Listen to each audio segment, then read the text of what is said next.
Let's bring in now the Chief U.S. Equity Strategist at Citi, Scott Chronert. Scott, great to see you.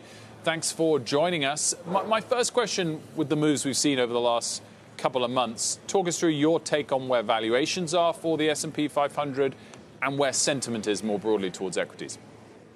Oh, Wilfred, great being on. Okay, so let's touch on these. I think it's pretty important. So in terms of the aggregate PE for the S&P, with this latest move, we're back above 23 times earnings, which historically would say don't expect much positive out of the S&P for forward 12 months. We tend to use another gauge that goes alongside this that we refer to as implied growth expectations. And when implied growth expectations get overly extended, it puts a really big burden on companies to not just beat, but then exceed and raise guidance fundamentally. Where we are right now is implied expectations have surged to a higher level than we were prior to the drawdown at the middle part of July. So all told, we're looking at the valuation setup a bit more balanced here. We still think fundamentals are in good shape. Sentiment, it has come off of our euphoric reading. So despite the move in the S&P, we think we're in an okay place as far as the sentiment backdrop goes. We were talking yesterday about the broadening out that's been taking place in the rebound of the last couple of weeks.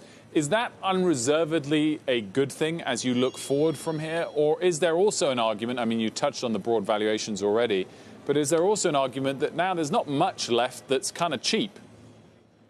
Well, it's a really good question. Okay, so let's just talk about a couple of things here. Second quarter earnings, the Mag 7 gave us a 38% earnings growth. Okay, pretty spectacular. The other 493 gave us a 5% earnings growth. Not bad, not like mega cap growth, but importantly, that 5% growth was the first time in the last 6 quarters we've actually seen this inflection to positive growth.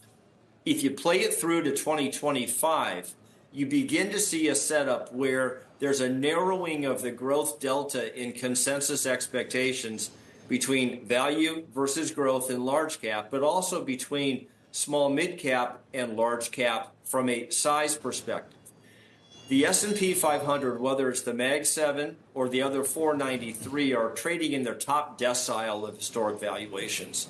So they're not giving these stocks away by any means. However, when you go down cap into the small mid cap world, you're looking at valuations that are low relative to large cap, but also lower versus their own history. So if we do get this earnings inflection, as consensus is pointing to going into next year, we don't have a big argument with that. We think this opportunity for a continued broadening exists, and it's necessary to get higher index levels. You can't all be on the mega cap growth leadership. It needs to be supported ultimately by this broadening discussion, which David will tell you we've been talking about for several months now.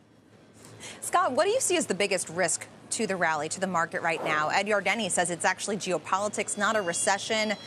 Do you think it still is a recession at these levels and kind of what you're seeing in the data, or is it something else?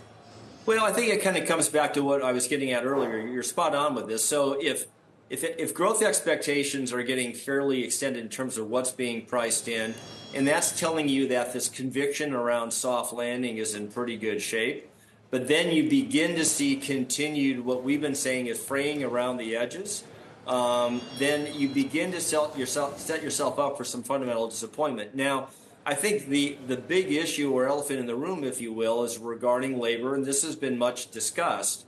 But our Citi economists are of the view that, great, you're seeing some weakening in economic or labor conditions.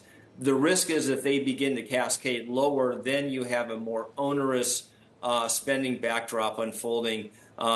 Personally, we're not seeing that in the fundamental data, but that's what we're certainly all eyes focused on from a risk manifestation angle.